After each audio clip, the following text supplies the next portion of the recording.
So this is a cabinet that I got from my son's house. It was in the garage of a rental house, and it's not in the best of shape. That's it.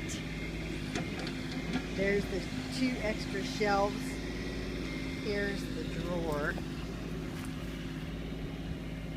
Kind of messy, kind of nasty. You know, it's nice and deep. It comes back that far. Here's the inside.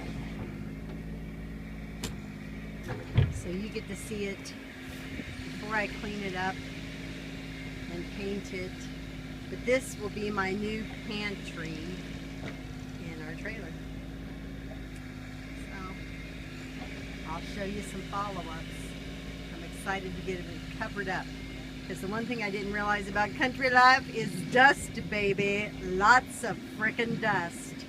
So I will paint this, and I will put all my stuff away where it can't get too dusty.